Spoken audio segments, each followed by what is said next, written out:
Jupyter, you send in the module there's over 115,000 data. But when I get all the data from the data sets, there are less 200 data than the Jupyter fail. I think this don't influence the. Why does the Jupyter fail? Is it because of the computer or? Some change of the original test data set. I think it will influence the assignment. So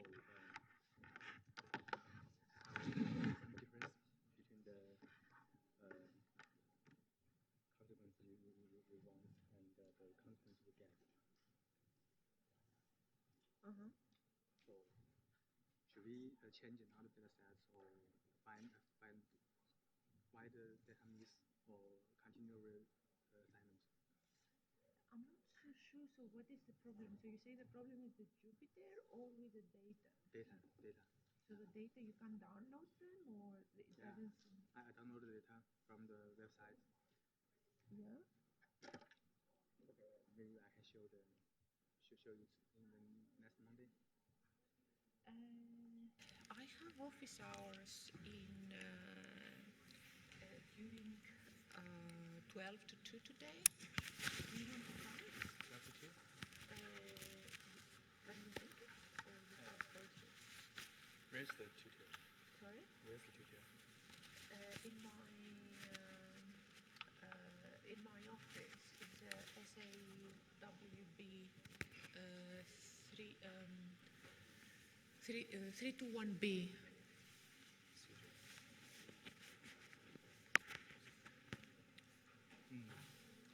I have analysis this afternoon.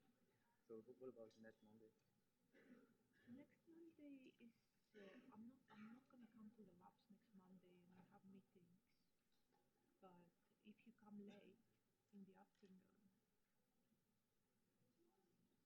then that could be possible. Afternoon, I have a long. Okay, we talk about after class. Okay, sure.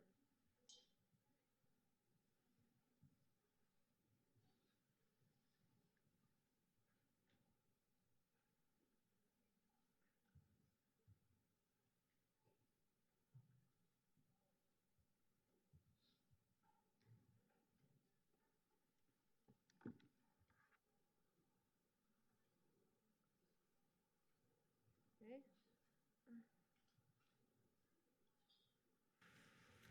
Welcome to the Machine Learning and Artificial Intelligence for Data Science class today.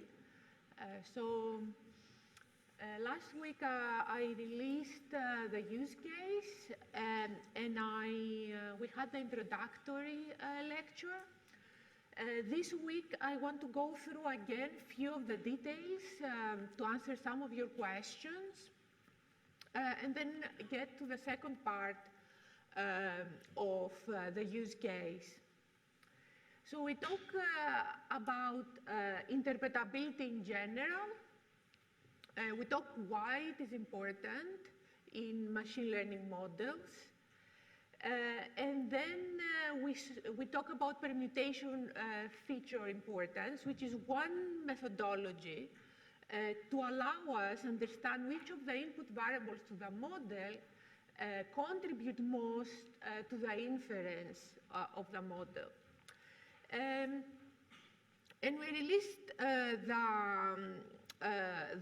exercise for you, the use case for you, and this is based on ECG data. ECG data are very common. They are time series data.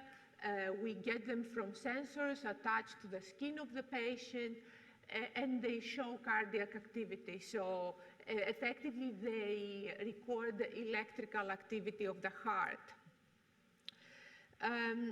So what I want here for you to understand, and let me try to open this.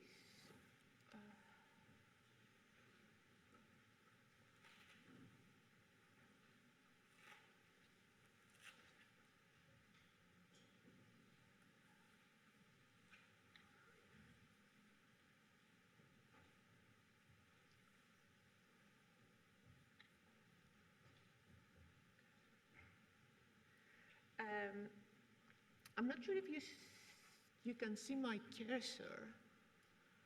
You can't see my cursor. Okay, you can see it now. So we get the ECG signal, and this is our input to the algorithm. And the algorithm will classify whether each of those bits are normal or abnormal. Now the variables here are the time. In fact, what we get is the time point. So it's going to be the electricity you detect in that electrode at each time point. But because we have time series, we have correlated values. Which means the neighboring values are quite highly correlated and noisy as well. So in order to understand which of those segments are important, we don't just segment the ECG to bits, but we also then go to each of the bits. We identify the R peak, which is the easiest to identify. And then we split the ECG bit into segments, as you see here. So we have 11 segments. And we try to find, with the algorithm, with the explainability algorithm, we try to find which of those segments is most important to the classifier. So that's just to explain that it's important not to shuffle the values around because you have you have dependencies because of the time series.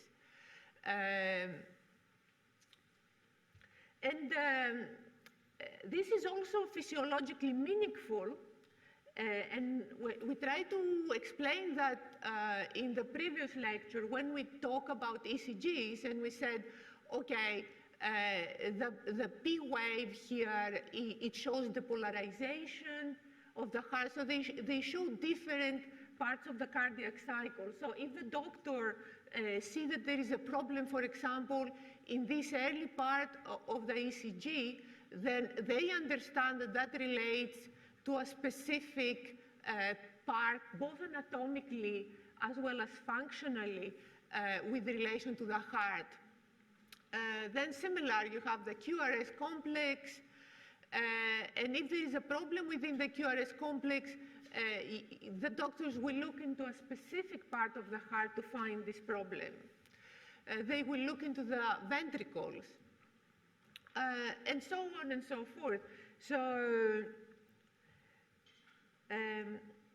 So that's what we try to basically explain, and that affects the analysis. So it's important to when you use a machine, when you develop a machine learning model, it's also important to understand the problem you try to solve. Because each of the problem has specific challenges.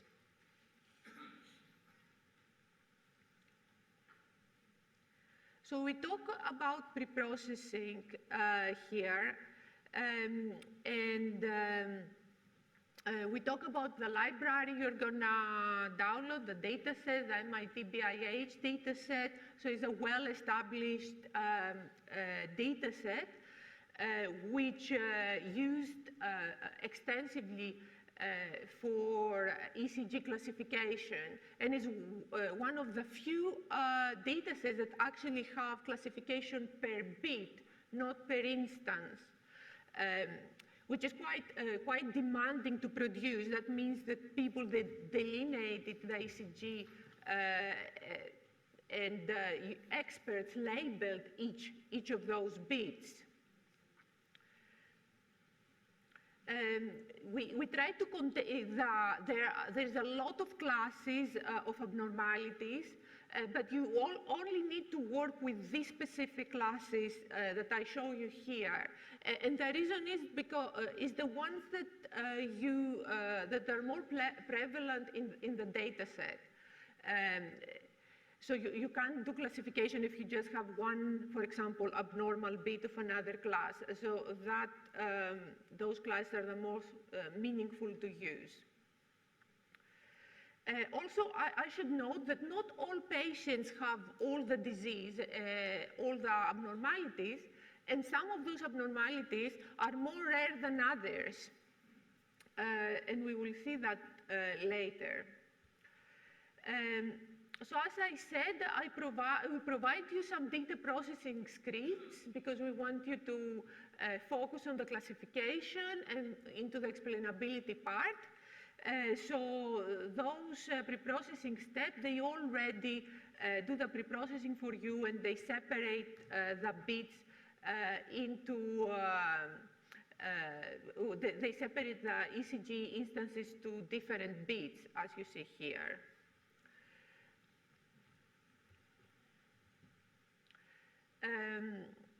We also plot some statistics for your data set in order to emphasize that you have an imbalanced data set. So you have a data set where you have a class where the normal bits are far more than the abnormal bits, and this should be taken into account into the classifier. Should be also taken into account when you estimate the metrics about the classifier. So you should use not only accuracy, for example, you should use also other metrics, precision, recall, F1 scores, in order to monitor the performance of your models.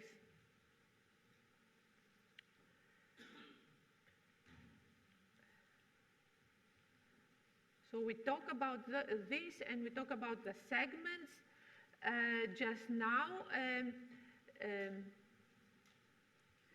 And then this slide shows how you can perturb the data within your permutation feature importance. So we said that the permutation feature importance, in order to establish which input feature is the most important, it actually perturbs the feature. And this is one way of achieving this perturbation. So effectively, you can go to each segment and you can corrupt the segment.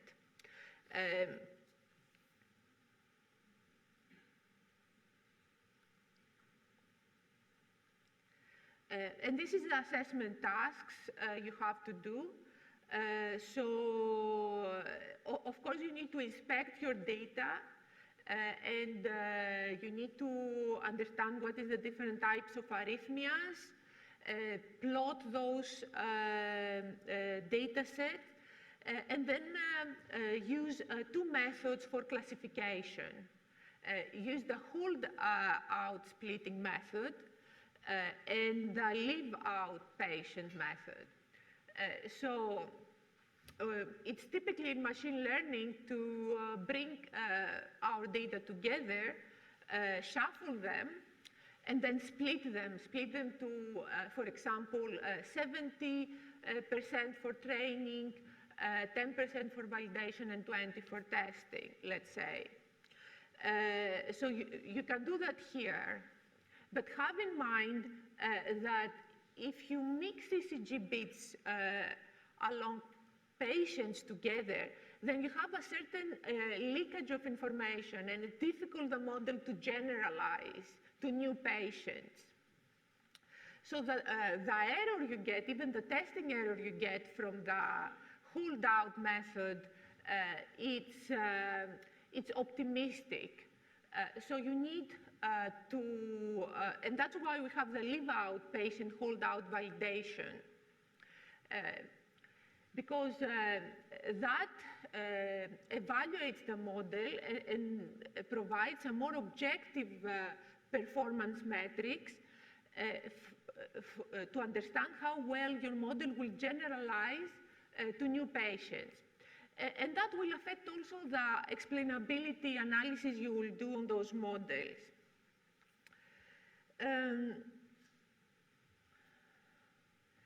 And the exercise, you can use different classifiers and discuss the results. So it's important to show in your use cases that you understand the problem, understand the limitations, and you can discuss also the results. So it's not, those exercises, don't treat them as always wrong or right.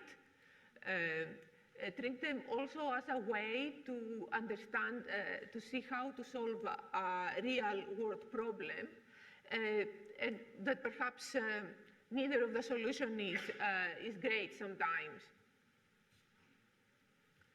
So if you have any questions,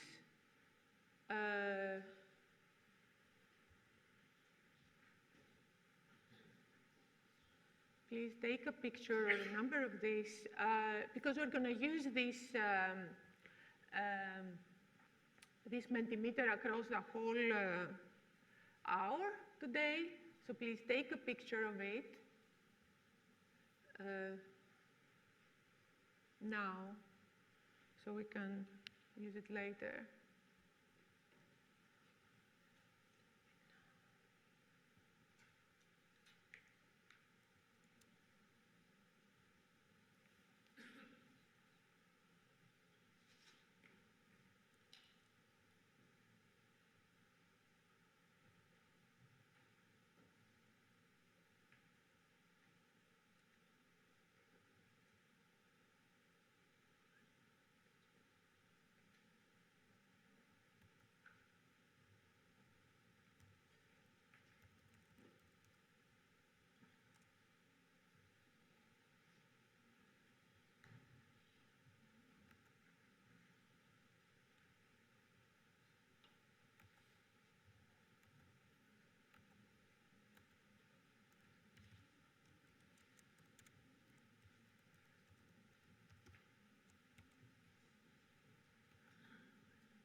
Okay, I have a few questions here. Let's go through each of those.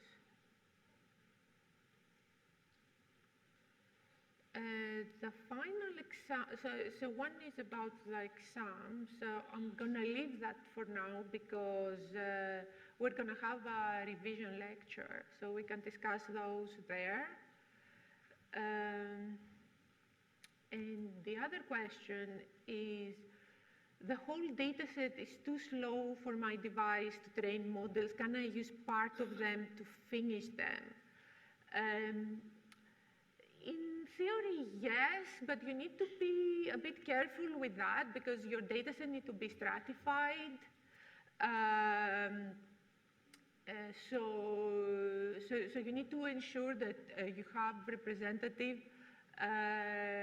data from all the classes, and to be able to see the differences when you, in the accuracy, you see realistic differences and performance in relation to different classes as well.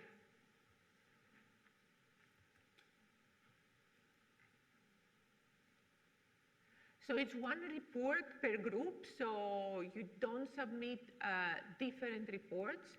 So you need to submit one report per group, but it's gonna be a delta ranking, which relates to how much work each of you have done for these use cases. And that will differentiate. So try to work collaboratively. Make sure you contact your teammates and answer their emails as well. It's important to start, you should have started already meeting with the team, getting to know the team, and splitting those activities you have.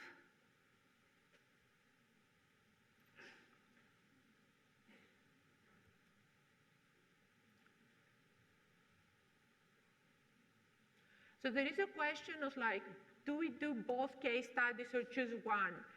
You have to choose 2 use case studies out of the 3 that is going to be presented. So today, Dr. K will come and he will deliver the one more use case.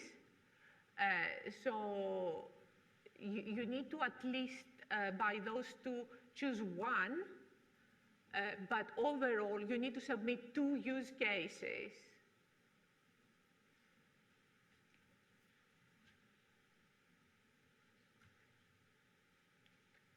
And also on that question, I would like to make sure you read carefully the instructions. That's a common problem among all of us sometimes. Read carefully the instructions you get there. And of course, if you have questions, you can always email us.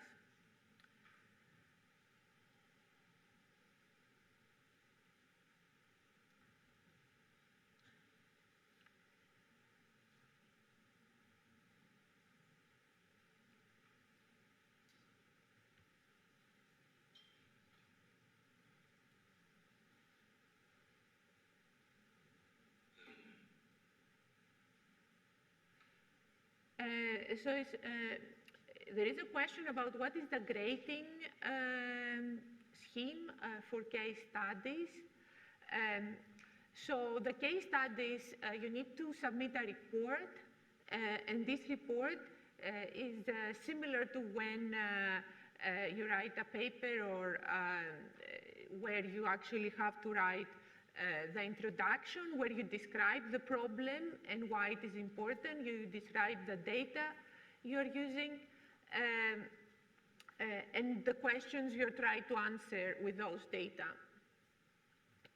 Then you have to describe the methodology you used and subsequently you have to describe the evaluation and the results you have done. And finally, you have the discussion and conclusion. So, and all of these areas are important in the sense that, of course, it's important to run the experiments, but it's also important to describe them appropriately in your report. To show that you understand the machine learning techniques you have used, you understand the limitations, and you can reason and compare them. So remember that even the conclusions, describing the limitations in those conclusions and discussion about your work and reflect on your work, you get mark out of it. So don't omit any of the sections. Don't say, okay, I'm not going to do this section because I don't have time. Spend a bit of time to fill all the sections.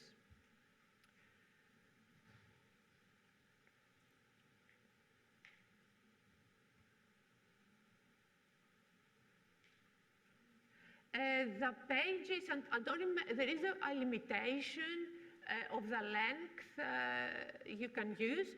And I don't remember on top of my head, but you can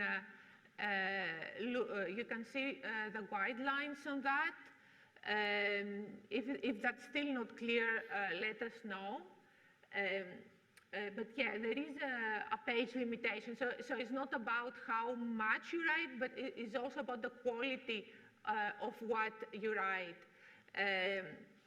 And both the presentation quality as well. So we want the figures to have captions, for example, be clearly labeled, being able to understand well what you're trying to say. So it's not just about demonstrating that you solve the problem, but it's also demonstrate that you can communicate how you solve the problem.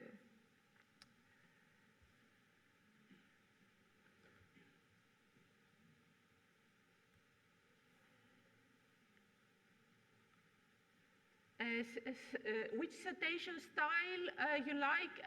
Any citation style that is consistent is fine with us. And for this one, because it's not really research, I wouldn't expect massive amount of citations to see. But of course, if you read and write those down, that would be great. So.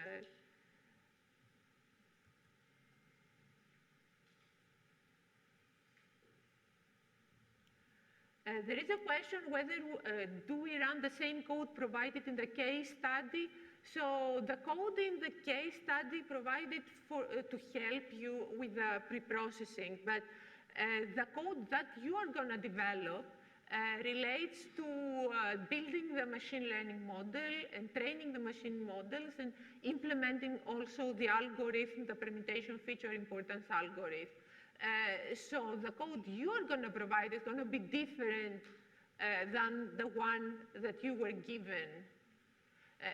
And you can use part, I mean, if you need to use part of the code you were given, you can clarify in your Jupyter notebook what is copied from those who provided to you and what is yours. And also, it is not allowed to copy code from anywhere else.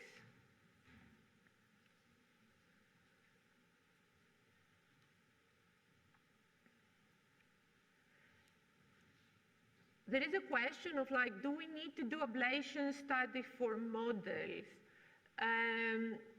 So effectively in the methodology, when you describe how you develop your model, you can provide those, you can provide what is the different component of the models. If we're not explicitly asked for an ablation in this context, because you cannot do ablation with all the models, but you can do fine-tuning with some of those models. And you can provide those details of how you optimize the performance of your model.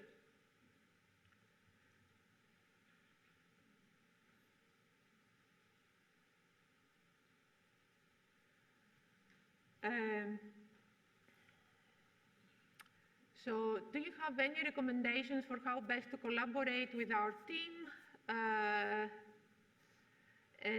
Like Google Colab or GitHub? Well, GitHub is not for free, but there is a similar GitLab that you can use and is university based. And yes, Google Colab is also quite useful to collaborate. Yeah, all these options you mentioned here are good practices to collaborate with your team. But also good practice is to try to meet all in one table, discuss, allocate what is the different tasks each of you can do.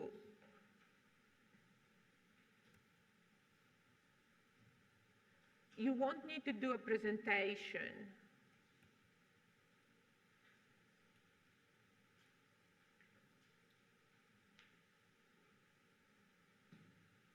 If you have any problem with the scripts provided, let me know by emailing me, and we can arrange a time to discuss that.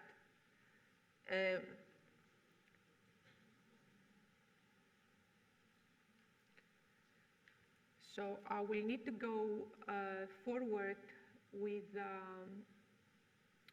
rest of the lecture.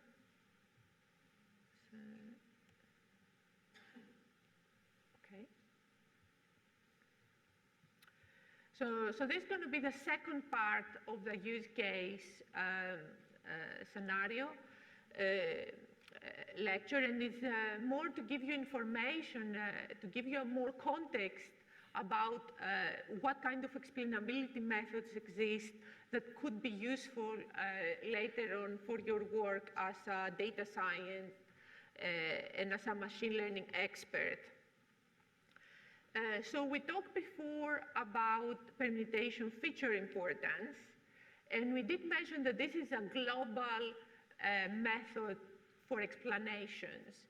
And we said that what does global means? It means it looks the whole data set you have across all your patients you have collected, across all your users you have collected, all the images you have collected, and tells you each of the input variables would affect mostly your decisions. But what it doesn't do is it doesn't give you a local explanation for a specific patient or for a specific use case. So what does that mean? It means that if we use the model in specific scenarios, and we mentioned a couple last time, so we said about if we have a loan, for example, and we refuse to give a loan to someone, we need to provide a specific reason to them of why this decision has been made. So this, in fact, is important, and in order to be able to use this methodology and these models for decision making. So how we're going to provide this explanation if we don't actually know for this particular person why this decision has been made? So even if we know what is done on average, it still doesn't tell us specifically for that person what is the reason. So we need also local interpretable models that are able to interpret each decision. And in this lecture, we're going to discuss a couple of options for these models.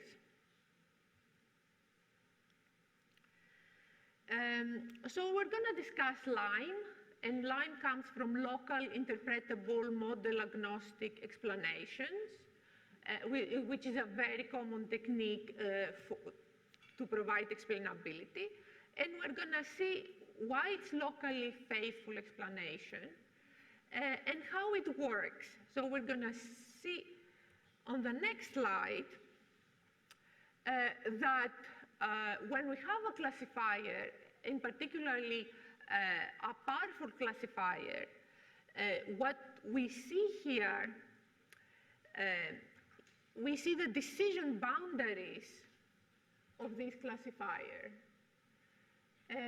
And in a complex classifier, we expect the decision boundaries of what, for example, is positive or negative. It's quite complex.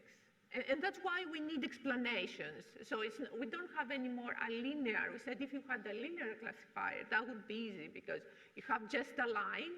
The boundaries between one class and the other is just a line. So it's easy to interpret a linear classifier.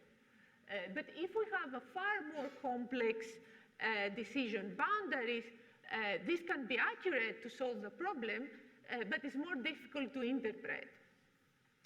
So what we see here, then we see the boundaries, and we see with blue and red different samples belonging to the two classes. Let's say we have here a binary classification for simplicity.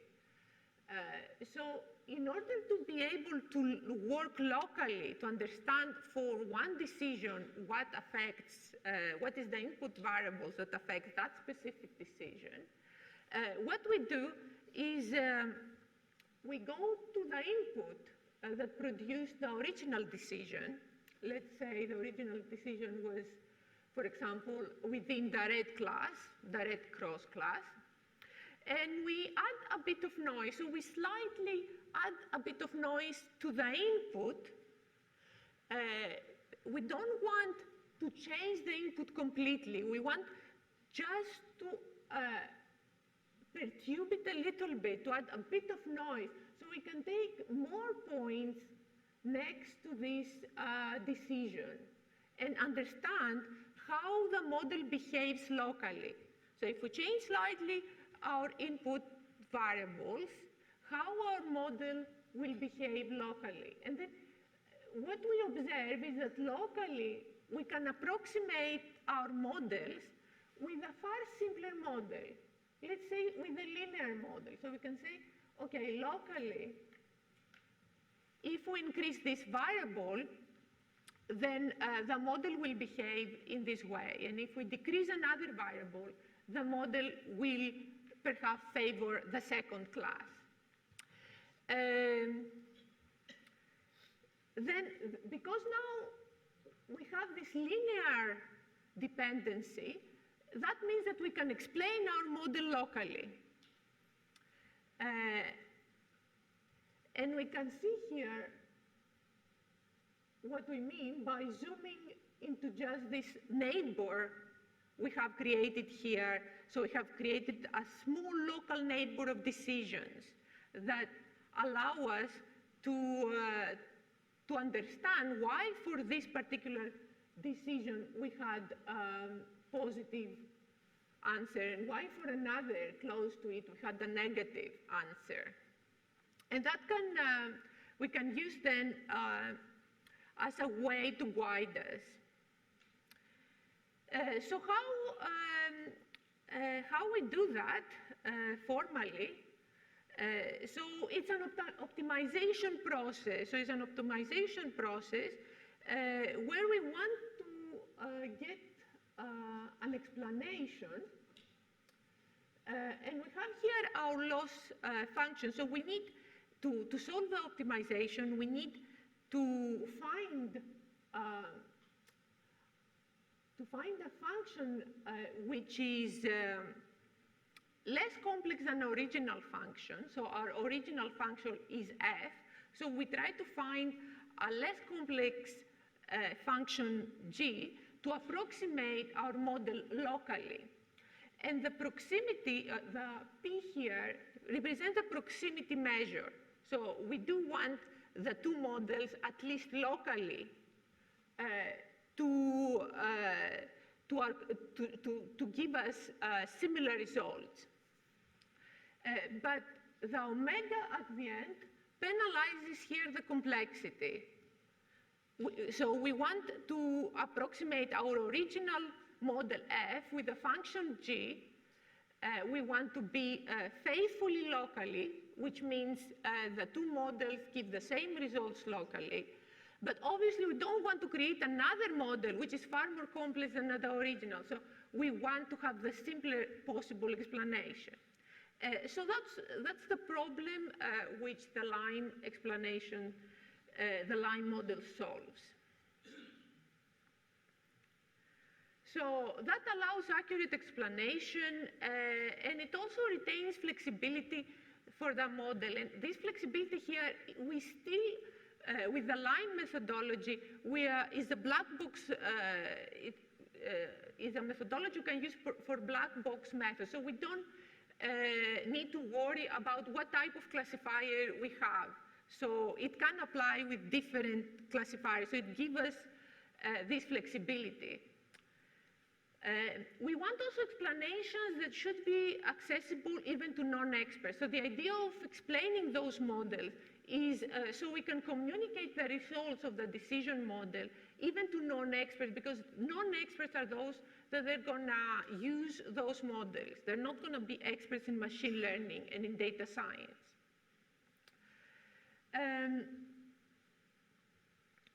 here you see an example of applying the line explainability method into understanding text. For example, let's say we want to understand whether a sentence have a positive sentiment or a negative sentiment. And the sentence we have is, "This is not too bad." So we know that in English, this is not too bad. Actually, although it has this negative word as not, and it has the word bad in it, it actually can be convey a positive message. It can be convey, in fact, a message of like, oh, that's quite okay, that's quite fine. If we train a logistic regression on recognizing whether texts have positive or negative sentiment, for example, logistic regression will not be able to generalize well. And most probably will tell us, okay, this is negative, because we'll rely on each of those words in the sentence. It won't be able to find global relationship between those words. And looking at the sentence, we'll see two negative words. Okay, that means we have a negative sentiment in this sentence. A more advanced, more complex model, like LSTM models, which is a deep learning model, would be able to solve the problem. And what we want from Lime is to tell us how these words contributed to the decision of this model. And we can see which of those words, in fact, they had the decisive influence into the model decision in this case. So the LSTM model was able to identify that this is not too bad, has a positive sentiment.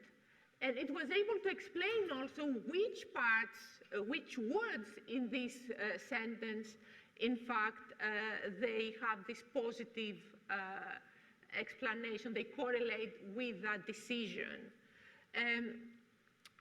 So effectively, what we see is that explainability goes and rates each of your input features. Here, input features are the words, and decides whether those correlate positive with the decision, whether those correlate negative with the decision, and how big is the correlation. So if you have a very small correlation, it most probably it means they don't have a lot of influence. So consider this interpretation also when you do your use case on the ECG data. So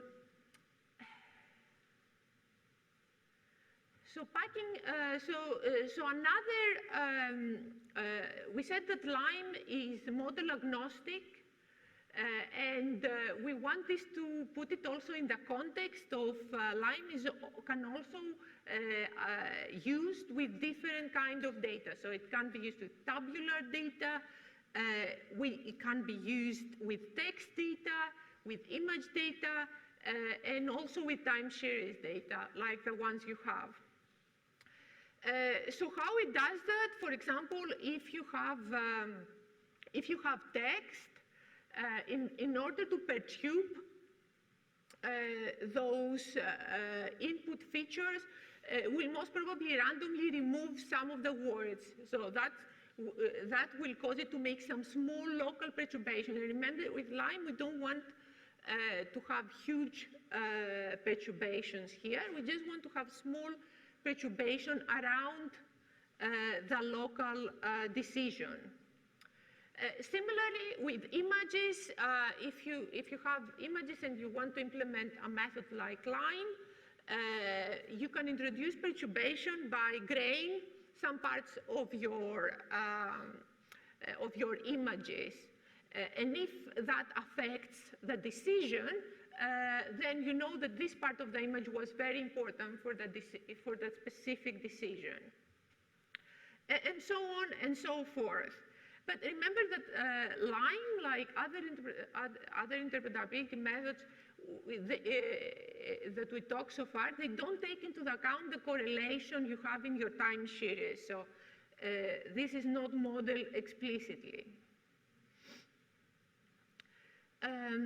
So we have actually applied Lime in the problem you try to solve.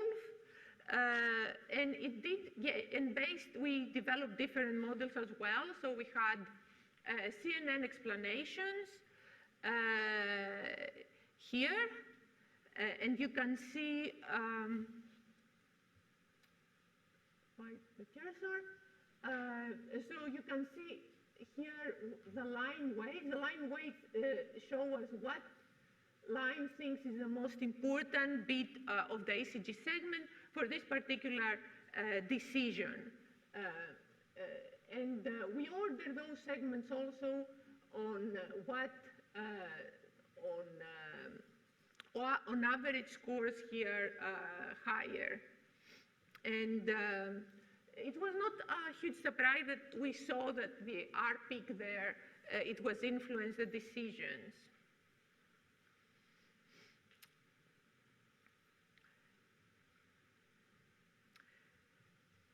But it was not the same for all the decisions, and you can see that depending on what kind of class you use, which kind of ECG abnormality you have, the model can flag in different decisions here.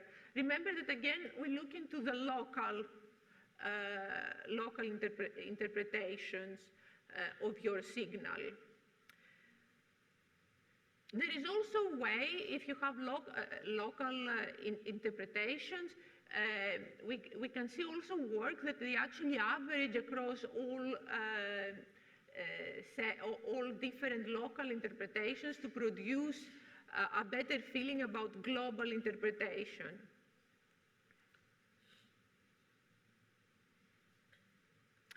This is another example with LSTM now, with another model.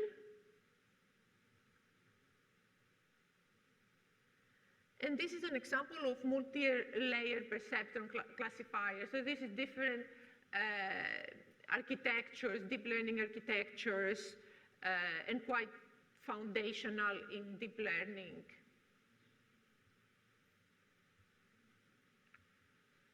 Okay, so that concludes also this part. So you can still use these to add questions. Also, please note the passcode for your attendance today. One more announcement. Please use this as an exit to go out. We've been told that there is a congestion in the other exits, and we asked, if possible, to tell to our students to go on the side exit.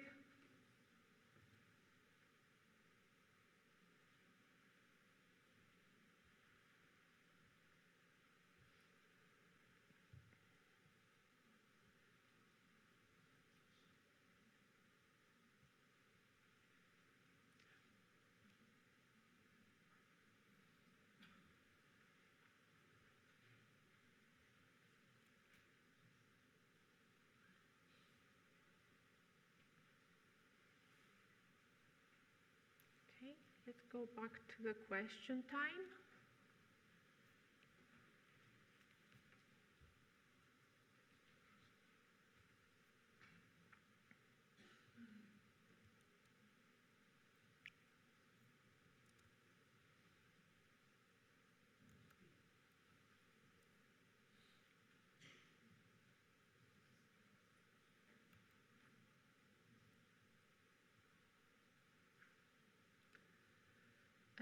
I have here, one of the students said, I'm struggling to contact my group members, who I contact to discuss this.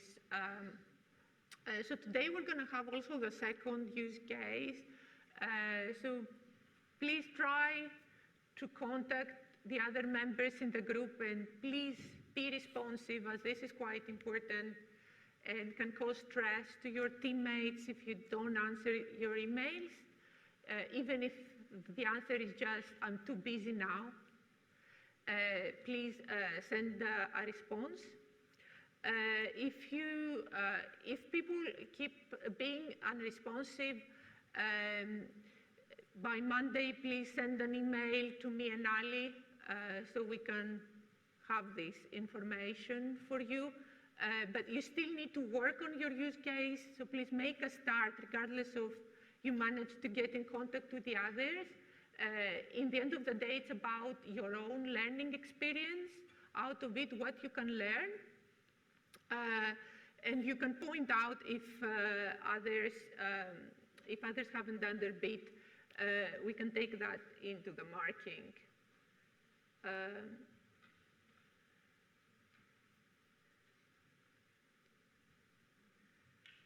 There is a question of this coursework seems lengthy for each case study. Can we finish it within the given time? Yes, I think you can finish it within the given time. We run this course with the specific use cases now for a few years, and we actually students do relatively well. It's important, obviously, to have the support of your teammates and try to split the task in order to optimize that.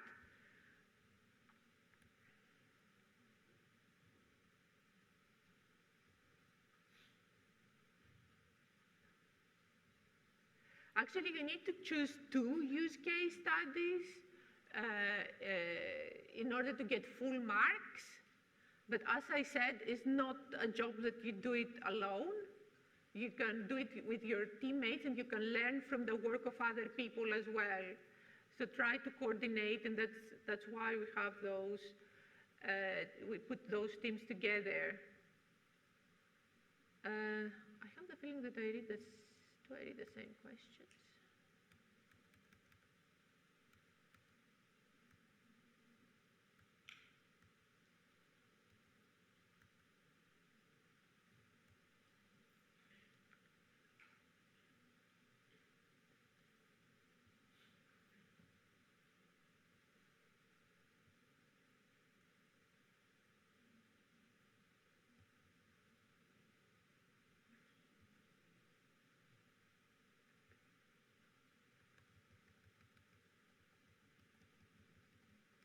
Okay, let's get a break. So we're on time for the next lecture. If you have more questions, please email me or come and find me. I have the office hours as well on Moodle, and that's between 12 and 2 p.m. today, Fridays, but you can always email me to arrange also another time. Thank you.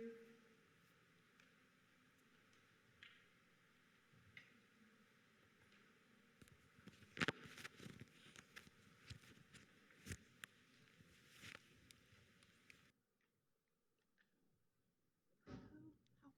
Long time. Impressive room. Yeah, it's quite nice actually. I'm getting used to it. This is the first time. Yes.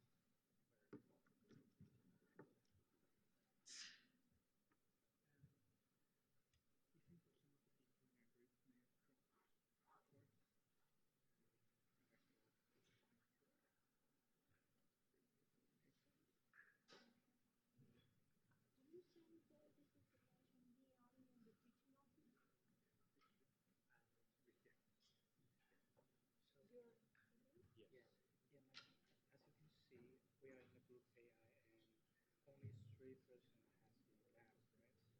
And if you check out other groups like group A, and you can see that all of them have lab. Well, and we just noticed that the person in our group who don't have lab, he just said, just contact us, and he just said he dropped. So he's actually not our teammate. So how often you are on the queue? Three.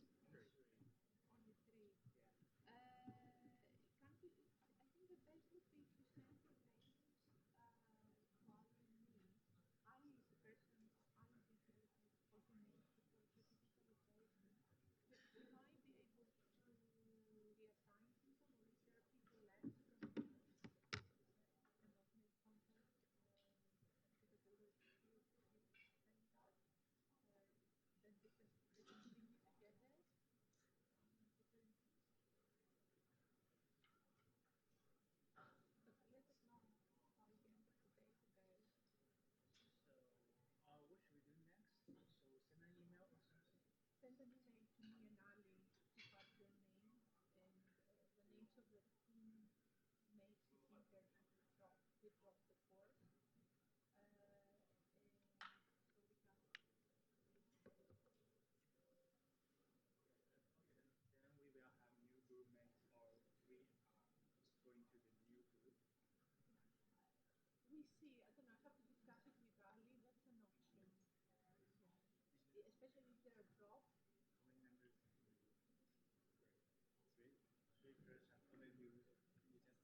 but it's going to be after cat.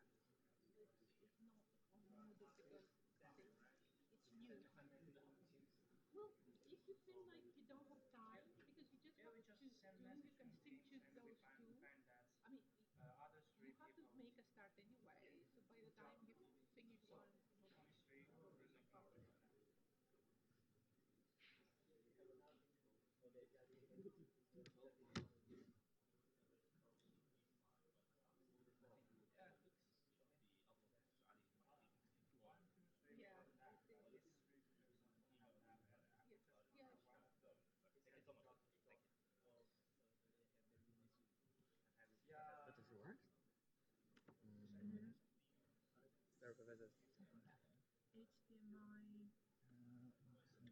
You have to be in presenter mode, I think, to. Oh, it works now. USB-C, yes. Excuse me?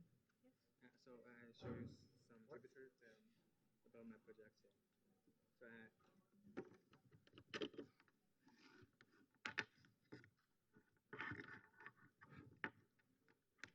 You're about to start doing it. I like this one. I like this one. Yeah. I explained maybe PowerPoint, so not sure if any of those work. She's the boss, but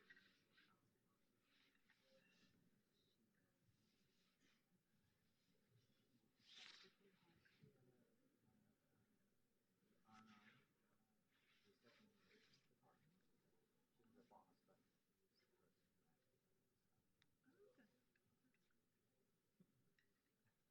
Um, because Kay is about to start now, so I do have to go. But let me just show you. So everything is the audio test that's 149,000 data, but the pre-process, the data pre-process, there is the same as just because we have there are 100 over 150 data. Yeah, there. But it's not influence over the training and the test days. yeah, that should be fine. Yeah, you could use the data that that's preprocessed. So we I'm know. not sure why they're dropped. Maybe some, I don't remember exactly what was the rationale behind it. You can have some visualizations to see whether something is wrong. But if the visualizations are okay, then it's okay. And some people they might actually use less data than this if they have it like that. It's fine too. Yeah, So we continue over training yeah, and ignore this movement. yeah. That's fine. Okay. It could be also because they split it. I don't know if it's because they keep some for testing. Yeah. But yeah, it's fine. You can ignore that and keep going.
case study 是选个训练什么选个。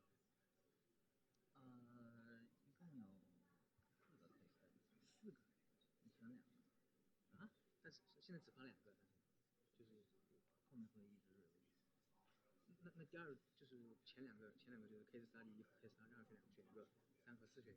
一个。没有，你随便可以选，就4个选2个对吧？那 DDL 是什么时候？因为我看这个 DDL 写的是12月的。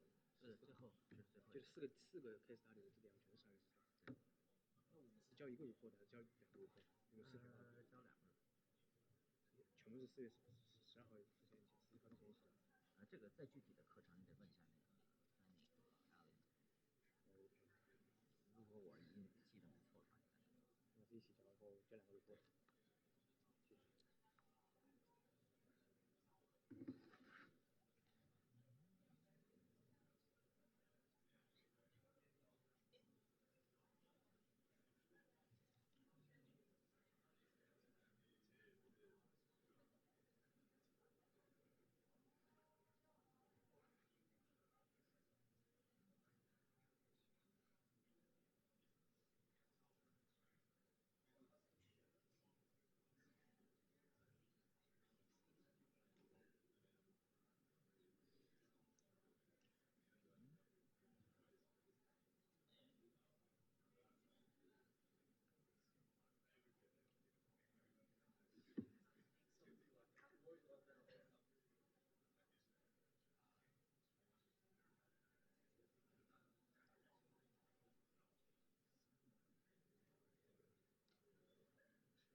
Okay, let's try to get started.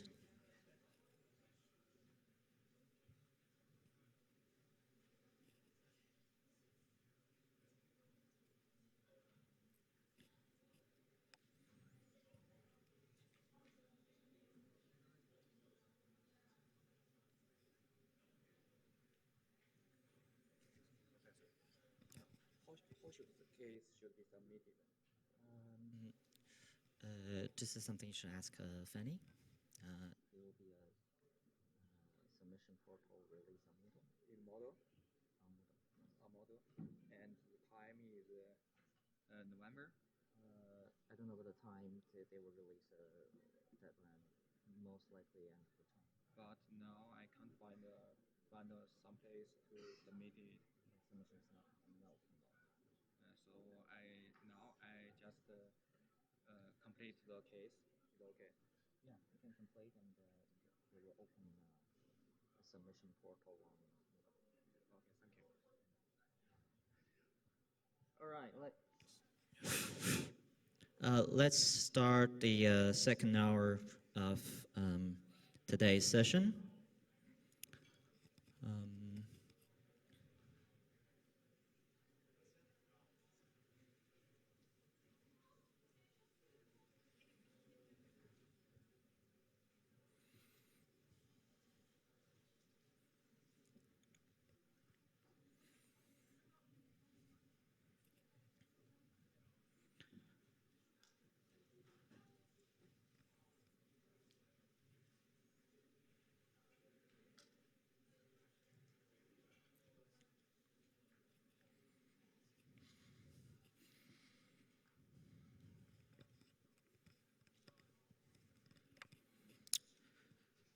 Okay, so we're gonna dive into case study number 2.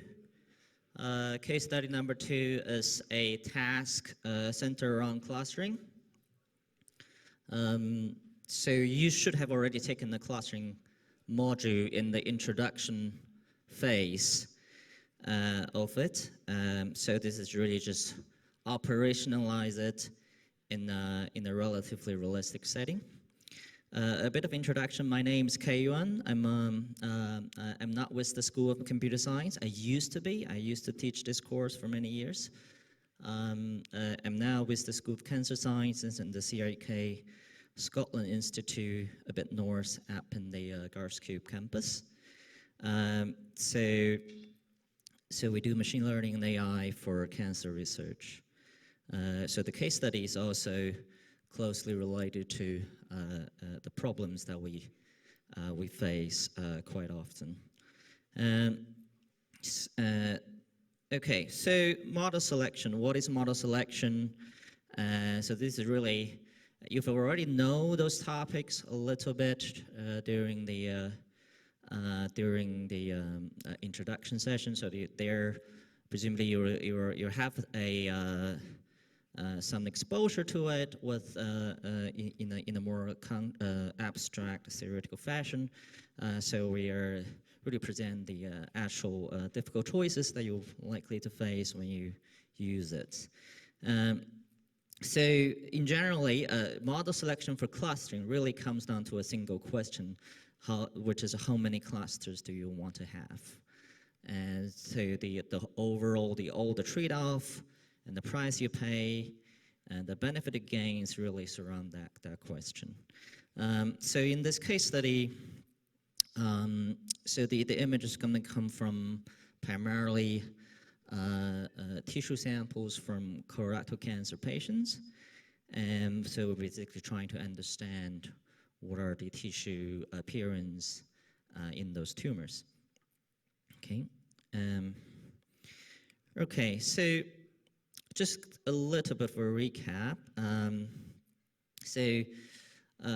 In addition to selecting number of clusters, obviously, before that, you also have to choose what clustering methods or tool you're going to use. So that is also played into the part of model selection.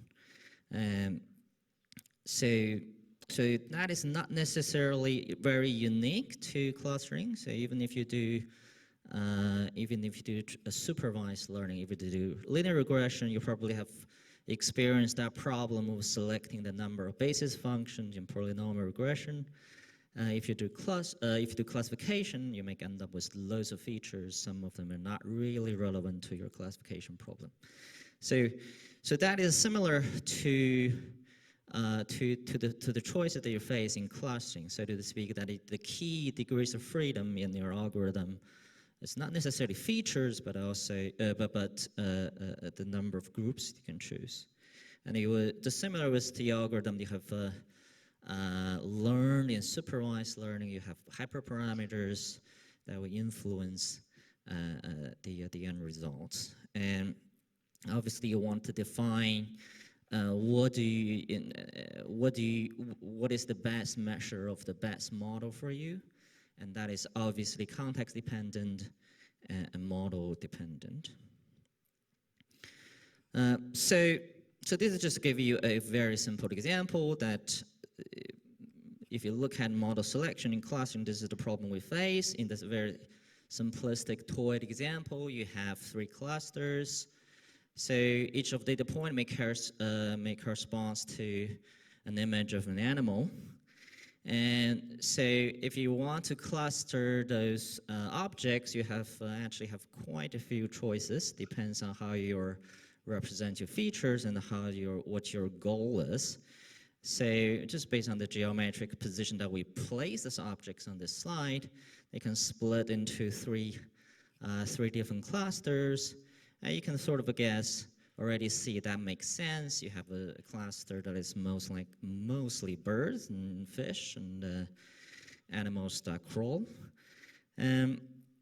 So this is another clustering where It also makes sense because on the left, these are a realistic picture of animals. On the right, these are basically cartoon drawings. So that is it depends on your objective. These could be equally valid clusterings. So you could also further cluster them based on the major color theme of the objects, right? So these choices is actually very practical for you to the question you're asking. This is not really a sort of a ground truth, universal truth that is always correct. You can see that these are equally valid. So how do you play it? So we're gonna split the clustering algorithms that we learned in this course. We cannot cover all of them. There's really tons of them. Primarily into two categories. One category is where you predefine the number of clusters before even you fit your thing to your data. Okay. Another one is that you don't really explicitly specify how many clusters that you have, but you have to set a hyperparameter. That hyperparameter, in effect, will determine how many clusters you have in the end after you fit the model to data. So we're not going to. We're just going to go through some of the classic examples. The ones that require a predefined number of clusters will be k-means and Gaussian mixture model. These are the tools that are already covered. The other categories we're gonna briefly talk about hierarchical clustering and a graph-based community detection algorithm called Louvain clustering. For your case study, you don't really have to restrict yourself to those four. You can go whichever clustering algorithm you like, as long as you can finish the task with those. Okay, so I'm just going to get a very quick recap to k-means. I'm pretty sure you have already learned it. Everybody happy to listen to things they have already seen before. So just a bit of a recap of k-means. So k-means you start with random points, k random points. K is the number of clusters that you have predefined. And then once you have specified those positions of those k random points, every single data point in your training set needs to make a decision to associate themselves with at least one of the initial points.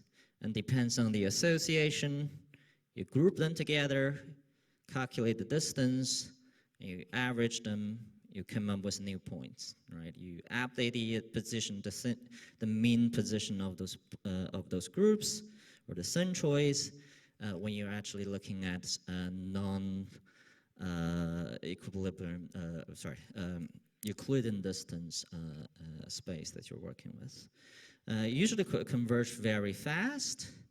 In the past, we used to ask everybody to a group of people to come over and actually run the k-means in real life, and then with people being the data points, and usually we converge in two iterations. Obviously, it's not perfect. It's very easy to run. It's conceptually easy to understand, but it suffers a lot of problems with the data. So one killer is when your data, your clustering clearly have different variants, so to speak. Okay, so as for example, on the very left, where it's a very difficult. It doesn't make a lot of sense to split the top point cloud into two clusters, but nevertheless, k-means does it just because the way I ask data points to take a side, essentially. In the middle, when you're this is another great example that you have this elliptic shape of your data point, although they can be easily modeled by a Gaussian distribution but it's very challenging for k-means to have basically three ellipses splitted. Another challenge is that if you could very well have data points, a data distribution that is even more irregular compared to two other cases, as those two moon scenario. If your goal is to get two clusters, the top half circle and the bottom half circle, the k-means is really difficult to achieve that goal. There are other options. So there are the standard tricks in the book is to project the data points in the higher dimensional space, a kernel method, so thing called the spectral k-means. You're very welcome to use any of those in this exercise. Another one is Gaussian mixture model. So it's very similar to k-means, right? You already know that. The key difference is that you don't really you specify your clusters using some extra information than just the min of the clusters. You define like a distribution because it's Gaussian distribution that gives you the degrees of freedom to specify a min, which is effectively the same as k-means, and a covariance matrix. And then depends on the structure in the covariance matrix, you can actually work with quite flexible shapes in high dimensional space. Like the one shown here, you could have a really regular round shape, and it has highly skewed ellipse down there. So another benefit of Gaussian mixture model is that it doesn't really force every single data point to make a choice. A assigned probability for data point to be assigned to the cluster. So this is a example where you have some data points at the initial guess, depends on where the Gaussian is. So you can see there are 3 Gaussians indicated in this red circle, red ellipse, green circle, and the blue one. So these are their initial parameters that dictate their shape in the 2D space. And then you can basically ask for every single data point, what are the chance for them to be actually coming from that particular distribution, and then that probability can be well estimated in this model framework. So as your feeding process goes, you update 3 things. Primarily, you update the position of those Gaussians, their covariance matrix, that would basically change the shape of them. And then as soon as their distribution is changed, and then the probability for every single data point to be assigned to each one of them changes as well. So you can see the p parameter change accordingly.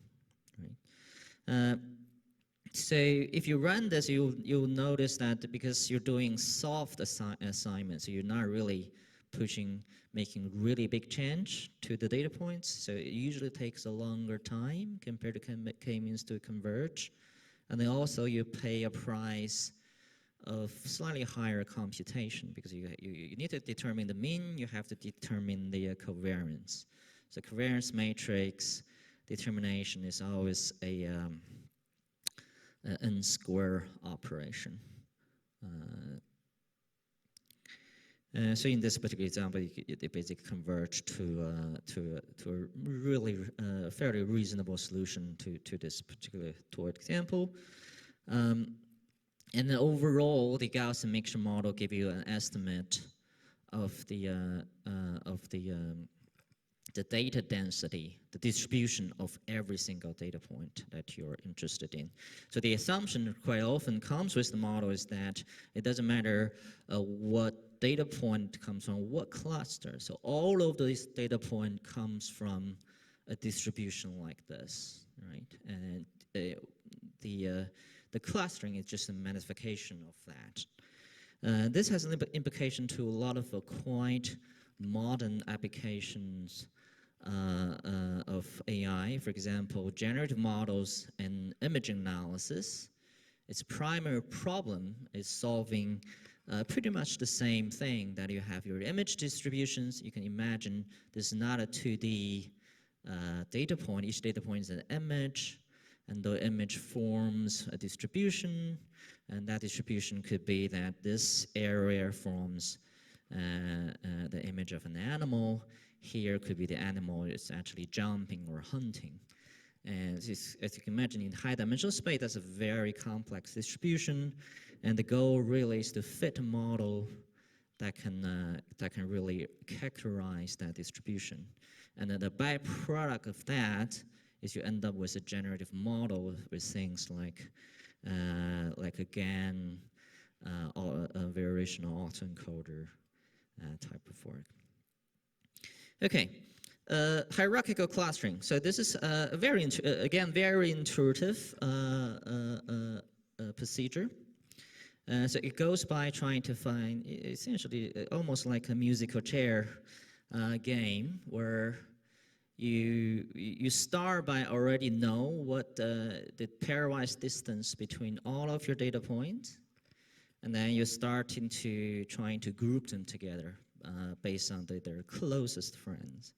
And so as you can see that in this toy example, the first iteration will be A and B. They are the closest. Equivalently, D and E are the closest, and they form the first cluster, so to speak, right? So in there, you can see this A and B and D and E got joined together.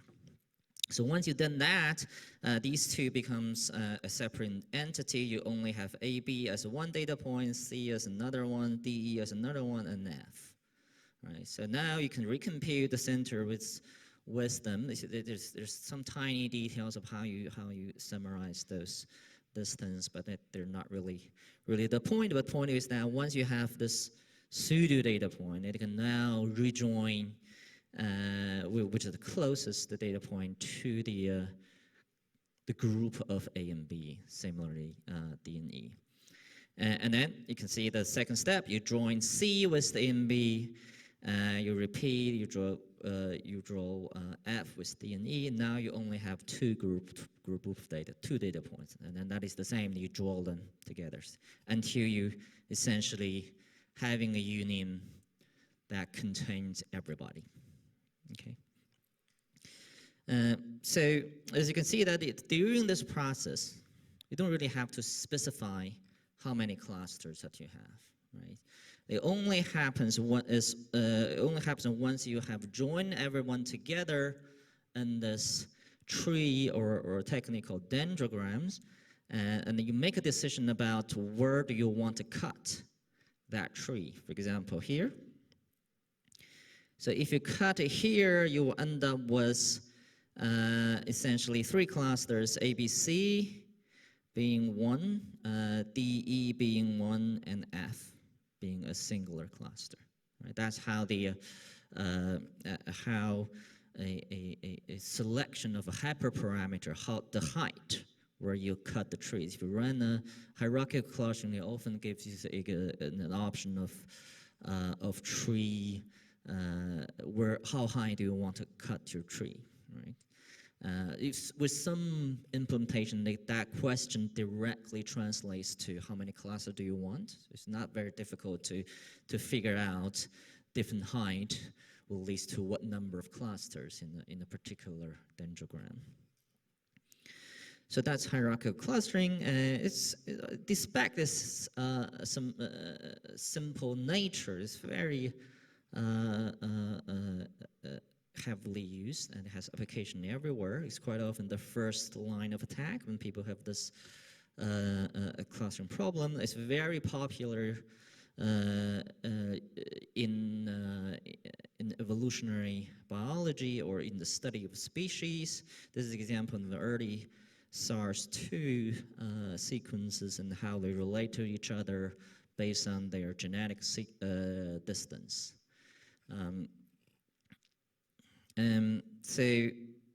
So moving on to another group of clustering algorithm that's quite it's relatively recent, and they have a lot of applications where when you have lots of data points in a very high dimension space, it's called a community detection algorithm. So they operate on this abstracted graphs. So those graphs are obviously each node represents a data point, but the relationship between the nodes is really already dependent on how those data points relate to each other in their feature space. Right? You don't directly work with that feature space, you work with an abstract object of that feature space. The benefit of that is that you don't have to worry about working with 1,000 different numbers for every single data point. So that's why it's very popular with high-dimensional problems. So yeah, that is exactly what I said, right? In reality, that the relationship between the data points can be quite complex, right? If you think about the tube map of London, you see that if you see each station as a node, even though that you know the next station is Piccadilly Circus, but the actual distance could be quite different from where you start. But in the graph space, you can abstract that complexity away to just working on some stations are closer than another. Okay, so I will not go into too much details with those algorithms and their principles, because this is not really the goal of the task.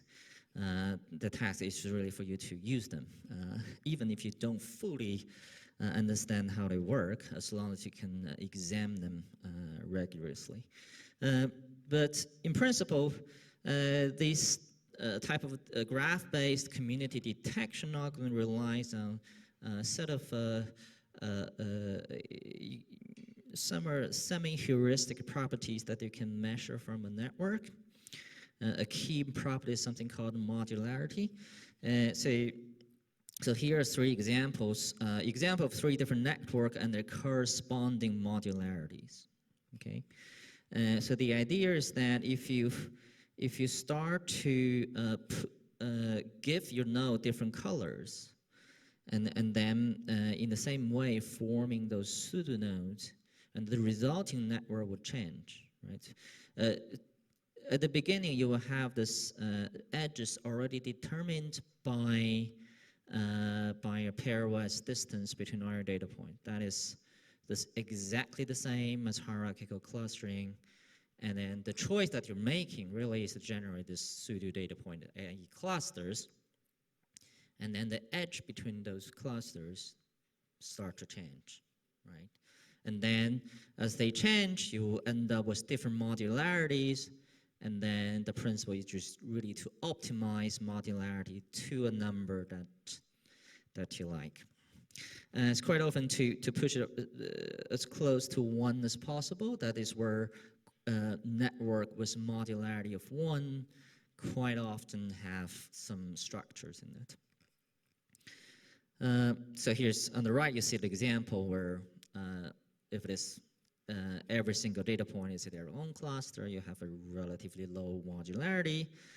If everybody is the same cluster, it also has very low modularity, and you only get high enough modularity when you have 2 clusters in this case.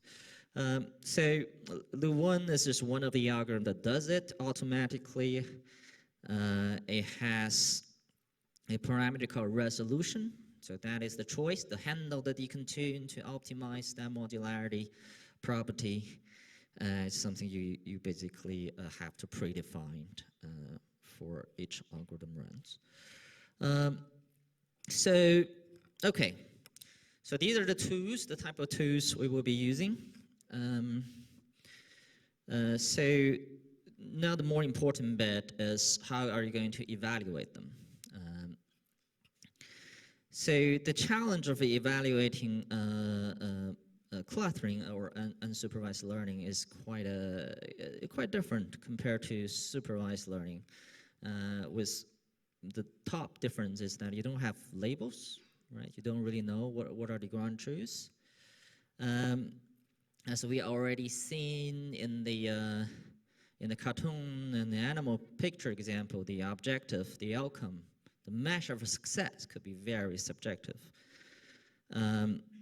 So therefore, it's difficult to measure them consistently. The same is also true in the deep learning era, where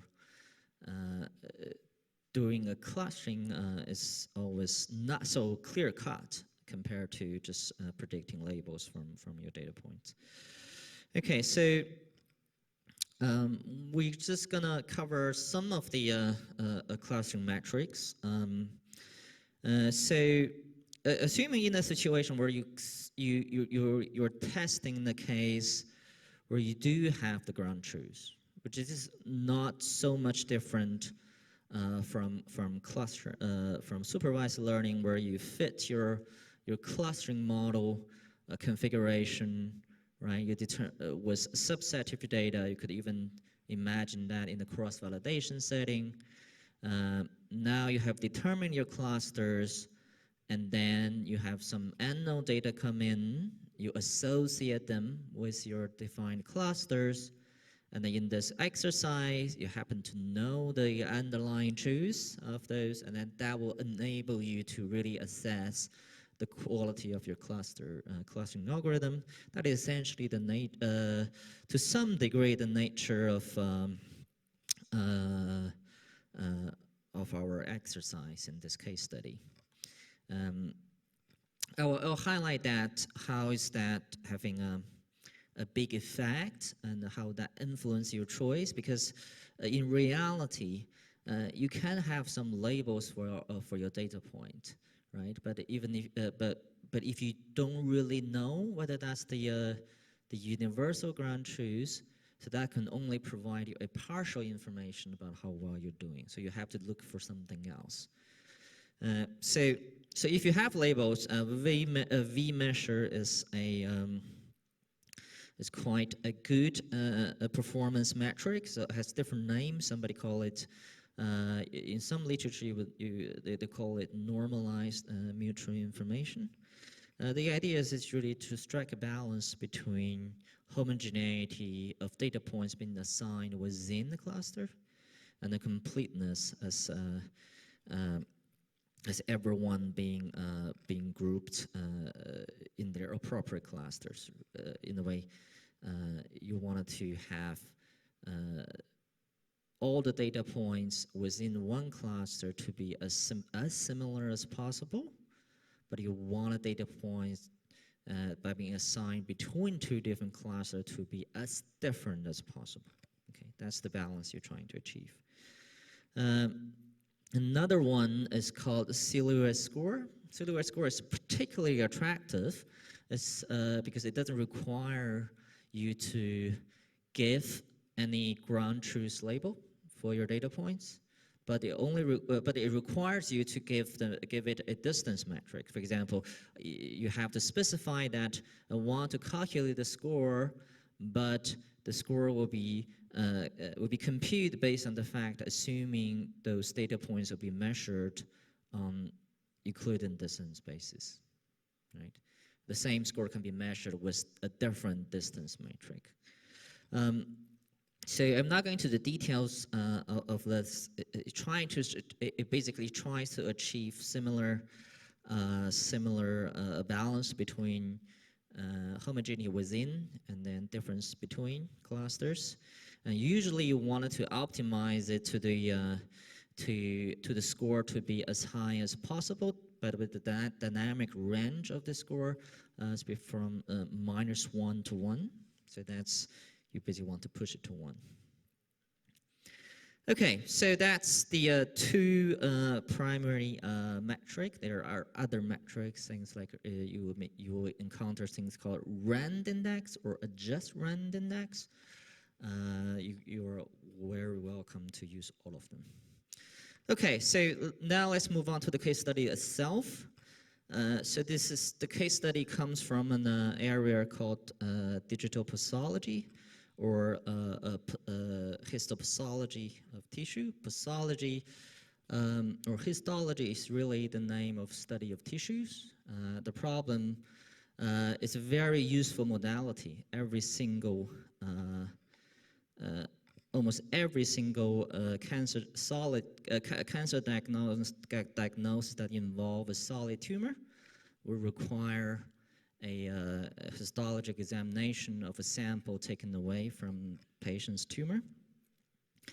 They usually look like this. So you get a piece of tissue taken out of patient, you put them in the glass, you stain them in special chemical stainings, and then this is one of the most common one is this one that would generate this purplish image. Some of the interesting quirky property of this is that these images are incredibly large. So if you think about modern computer vision, this is not something you can fit into a neural network. So the process of you have to break them down, okay? They are very information rich, and then what's most striking is the sheer number of image that is available for people to train model is really trunking any other data modality coming out of healthcare. So here, Glasgow, the NHS Great Glasgow and Clyde alone holds an archive of 2 million whole slide images, fully digitized, and they generate about 600,000 every year. So from an imaging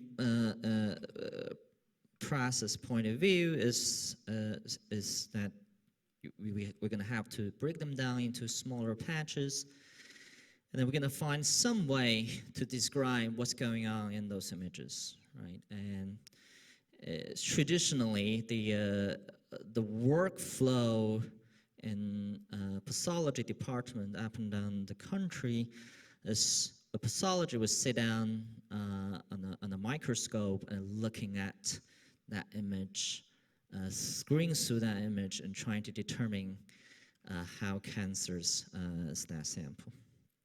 Okay, so obviously that is a really nice motivation for automation. It's not just that it's difficult to process them in large number. I think globally there's a shortage of pathologists, which is generating an incredible backlog for cases to be diagnosed. And also, there's quite a lot of information reside in those images. It's difficult for humans to actually be able to appreciate all of them. So this is a very, as a result, this is quite a vibrant research and also entrepreneurial development. You will see quite a lot of AI pathology startup and companies trying to solve this problem. So here you see an illustration using UMAP. UMAP, by the way, is a dimension reduction methods to visualize high-dimensional feature set. You will have another case study where John Williamson will introduce you those wonderful world of dimensionality reduction. And so here, what you see is that each point in this projection. So if you have access to this, you should all have access to the slides where you can see a higher resolution of those. It corresponds to this small tile, small patch taken from this large section of tumor. So the assumption is that they are structured. They tell different histology or tumor appearance. Obviously, tumor image contains loads of tumor will look very different from image contains no tumor at all, right? If a neural network can do that robustly, reproducibly, you can imagine this can be deployed in the clinic and helping to relieve pathologists' workload, or even does diagnosis on its own. So in your task, as I already mentioned earlier, the data points are taken from a data set of colorectal cancer tissue. So so they are, we already sort of know there are those broad categories of tissue types. So these are basically 9 of them. You can see they are adipose tissues here. So these are basically just fat. You have background, which is, doesn't really carry much information about the disease. You have debris. You have lymphocytes. Lymphocytes are basically immune cells trying to attack cancer cells. In this microenvironment, you have mucus, muscle, normal looking. You can see this is, by the way, this is a nice normal looking crypt in our gut. You have stromal, and they have clearly malignant, basically tumor regions. So you will have about 5,000 data points of them. You will not be asked to directly process those images. You'll be working with already processed feature sets. So we basically want to relieve you from extra work of running, passing those images through a neural net encoder. So we have already done it for you. We didn't use the best in the world, so things like vision transformers. They're too big, but we chose 4 different encoders. The first encoder is something called pathology GAN. So this is a model trained to be able to generate those images from random noise. So this is from the principle of constructive principle from a famous quote from Richard Freeman: what you cannot create, you can't understand. So by extension of that analogy, so if you can create realistic-looking tissue images, you must have learned something useful about the image. That's the principle behind that encoder. The next 3 encoders are more generic encoders. They're trained on natural image from ImageNet. So they are ResNet 50, which is still quite often used in many applications. The other 2 are relatively obsolete, of Inception V3 and VGG. But the point is not really to work with the fanciest neural net there. What you'll be working on is the result from the encoding the features that they generate. So they all have a slightly different nascent feature dimensions, as already illustrated there. So each of those 5,000 images, they are eventually 244. Should be 224. It's 224 by 3. 3 is the RGB channel. They got passed through the encoders, and then you get the nascent feature set, and then we did a further reduction of those feature sets. Right? So you provide. We done it with 2 methods: either reduce with principal component analysis, or be reduced with UMAP. So they got further reduced to, all of them reduced to 100-dimensional space. So that's the data you have to perform your clustering task, okay? So the challenge, you can see, going through various type of linear or nonlinear dimensionality reduction, you have every reason to expect lots of information get lost. So therefore, you have an imperfect feature set to trying to identify those tissue types. Okay, so we'll expect you to in the report that you submit for this tax is some resemblance of rigorous benchmarking, where you will have we call representations. Representation, just the name of the features that are provided by those networks, and then each, for example, each one representation will be treated with different clustering algorithms, and they will be measured, benchmarked against on the same metric.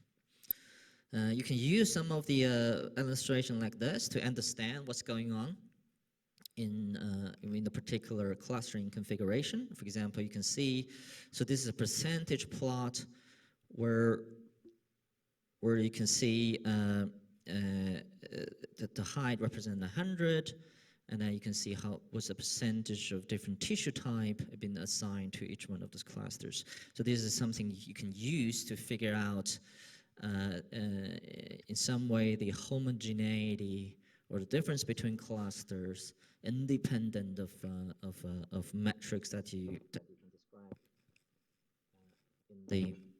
in the feature space.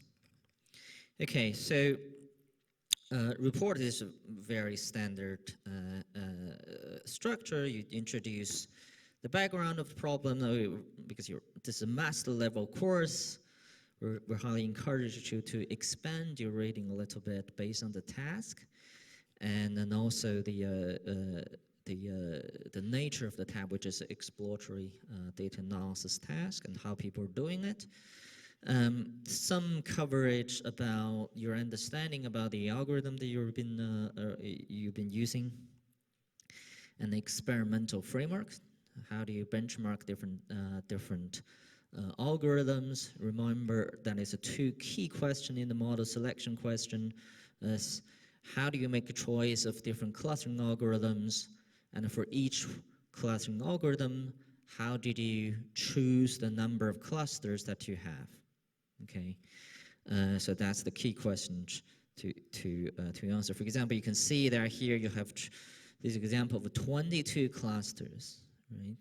Even though that you already know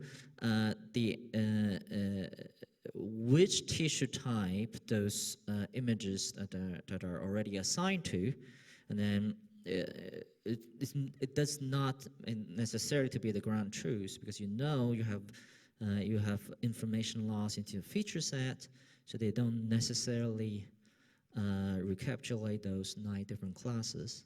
And also on the other side, but these 9 different classes are really broadly defined tissue categories. So there's also a possibility for our feature side to be having more granularity in them, finding new clusters. For example, there's only one tumor class. It's quite absurd to have that. We know that tumor is a very heterogeneous environment. Cancer cells and their interaction don't look like the same. It's one of the key reasons why therapeutic fails. So in summary, that we will look at those different clustering algorithms using this task as an exercise to understand how to choose between them, how to determine how many clusters are there, and try to, very important task is to benchmarking them, so we were looking at a very clear conclusion from the report. For example, I choose algorithm 1 with X number of clusters. That's the best explanation of the data, because evidence 1, 2, 3. And then those evidence can be something like this, a table of benchmarking results and a reasonable configuration of clustering. Okay, so I don't have much time today. We already provide you a notebook as a starting point, so you don't have to start from scratch. So, so the notebooks pretty much can get you start very smoothly in your group. It lists all the code chunks and that's needed to load the data sets. So the data set structure looks like this. It's pretty much a list comes with features. Those compartments features, these are the row features of those 100-dimensional feature vectors. And there's also labels. So they are here, they are indicated as file names. The file names, it's probably not a very appropriate name for it, but they're actually labels for each data point. So you will see adipose, tumor, and etc. So this is an example of a reduced set. So you can see here, we just randomly sampled 200 of them. And then start to testing. You can, so this is I can't remember which one it is. Okay, this is the pathology GANs encoder in this PCA generated feature space. Each data point is color coded by those different nine classes. You can see that it is not a trivial clustering problem to work with. So the so-called model training is really just fitting those clustering algorithms to the data, and then you will get readouts on number of clusters for each cluster, how many data points been assigned to, and some performance metrics you can get. So this is an example of K-means versus Lewin was the two metric that we have. Yeah, and this is the same bar plot and percentage plots that we used to in the slides. These are by no means the only way that is expected from you. You're very welcome, encouraged to go beyond these benchmarks. Okay, so that's it. You should be able to find everything on Moodle now. Okay, thank you very much.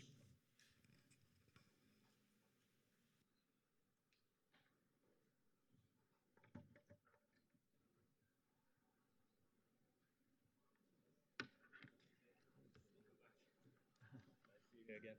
I just wanted to ask if I have questions in regard to this case study, because I'm the one who's going to be in charge of this one in my team. So I was wondering if I wanted to reach you out, what's the best way? Are you still using the same email of like the Glasgow one? Or? Yeah, That's fine. Right, so the email.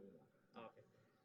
Another thing I wanted to mention is in regard to the reports, do you have a specific link in mind? Usually we don't, Yeah. but we don't. My recommendation is not to go too long. That's subjective, but okay. Yeah, somewhere around 15 pages. I see. And in regard to the algorithms to be used, I've heard you saying something along the lines of like we can go choose another one other than these four, but it has to be 4 different algorithms. Is that correct?